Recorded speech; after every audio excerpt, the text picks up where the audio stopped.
25 April 2026 Deocha आज result 4चा आल्यानंतर पहिली लिस्ट बघितली. त्याच्यावरती पहिले 5 टॉपर मुलांची नावं होती. त्यामध्ये देवचं नाव नव्हतं. बऱ्याच दिवसापासून तो म्हणत होता की पप्पा मला किती मार्क्स पडतील म्हणून. पण इथं आल्यानंतर लिस्ट बघितल्यानंतर तो नाराज झाला. त्याला अपेक्षा होती की या लिस्टमध्ये नाव येईल म्हणून. असं नाराजीतच नंतर त्याचा रिझल्ट घेण्यासाठी निघालो. देवच्या मम्माची मैत्रीण भेटली.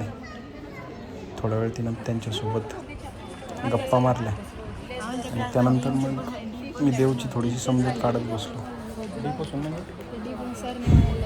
क्लासमध्ये मुलं सगळेच टॉपर थोडेच येतात. तू पण डी होता ना.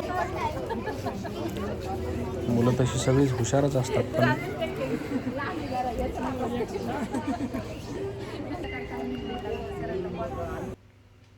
त्यानंतर क्लासमध्ये गेलो. क्लास टीचर आजारी होत्या, त्यामुळे दुसरे एक टीचर होते. त्यांनी रिझल्ट दिला. देवला कॉन्ग्रॅट्स केलं, ॲप्रिशिएशन कार्ड दिलं. त्यानंतर आम्ही बाहेर परत पुन्हा रिझल्टच्या बाबतीत चर्चा केली. मार्क्स कसे कमी आले, काय झालं, कशामुळे आले.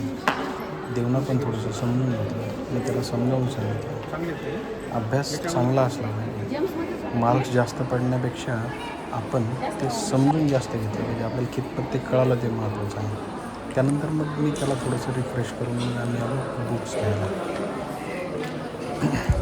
शाळेमध्येच बुक स्टॉल लावलेलं होतं.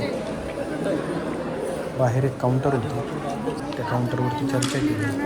त्यांनी सांगितलं अगोदर बुक्स आतमध्ये घ्या, नंतर मग या काउंटरवरती येऊन चेक करा. आतमध्ये गेलो. बरीचशी पेरेंट्स जे आहेत ते रिझल्ट घेऊन नेक्स्ट इयरच्या प्रिपरेशनसाठी लगेच बुक घेऊन, कारण एप्रिल मेचा पूर्ण महिना काही मुलांना ट्युशन रिव्हिजन काही असतात, तर त्या दृष्टिकोनातून किंवा प्रिपरेशन करायचं ह्या दृष्टिकोनातून बुक्स अगोदरच घेऊन टाकतात. कारण 1 महिनाभर अभ्यासाला मिळतो. त्यातून छानपैकी रिव्हिजन होते आणि क्लासमध्ये अभ्यास करायला अजून सोपं जातं. त्यानंतर देवनं आणि आम्ही दोघांनी दिलेले बुक्स जे आहेत ते चेक करून घेतले. मोबाईलमध्ये मी फोटो काढून घेतला होता. एकूण 13 बुक्स होते.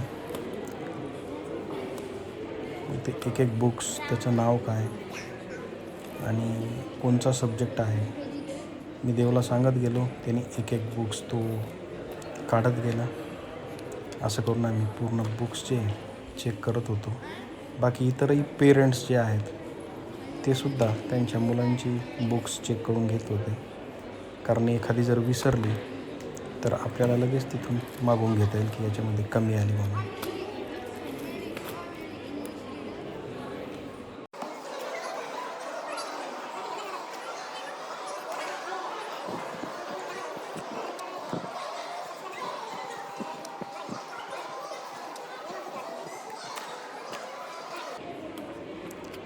देवचा ICSE पॅटर्न असल्यामुळं म्हणावं तसं एवढा सोपाही नाही. अभ्यास घेणं थोडंसं कठीण तर जातच. आईवडिलांनीसुद्धा लक्ष देणं खूप गरजेचं असतं. त्याशिवाय आजकाल एज्युकेशन होणं खूप सोपं राहिलेलं नाही आहे. आता कितीही छान स्कूल आपण जरी निवडलं तर आपण मुलांकडे जर काही लक्ष दिलं नाही, त्यांचा होमवर्क, त्यांची रिव्हिजन या सगळ्या गोष्टीकडे जर लक्ष दिलं नाही तर मुले तशी अभ्यासात मागेच राहतात. असं बऱ्याच पेरेंट्सकडून सुद्धा ऐकण्यात येतं आहे आणि आमचाही अनुभव तसाच आहे. देवनं एक बुक जे आहे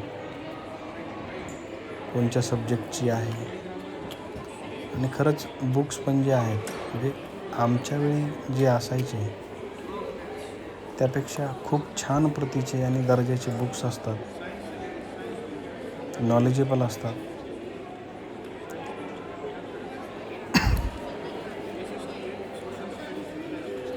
आमच्या वेळी तर आम्ही बऱ्याच वेळा असं बघायचो की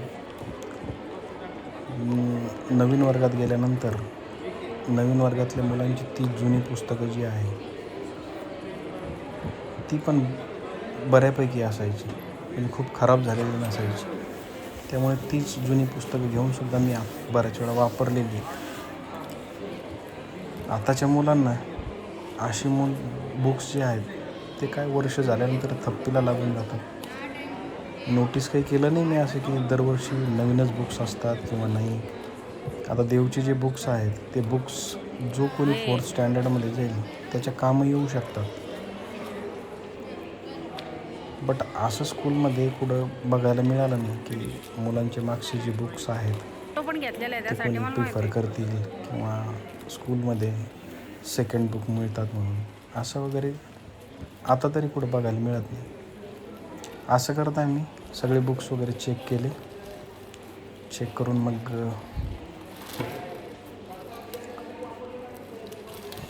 निघायचं होतं आम्हाला.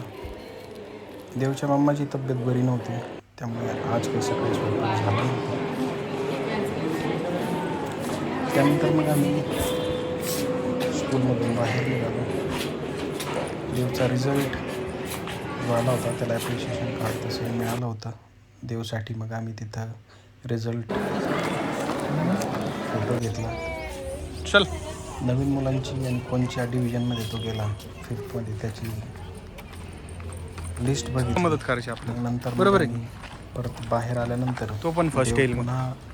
हा ना देव थोडंसं काय झालं म्हणजे 5 मुलांची नावं समोर आली होती. त्या मुलांची नावामध्ये त्याचं नाव नसल्यामुळं त्याला पुन्हा थोडंसं ऑड वाटू लागलं. एसी चालू करतो बड्या यस येलो.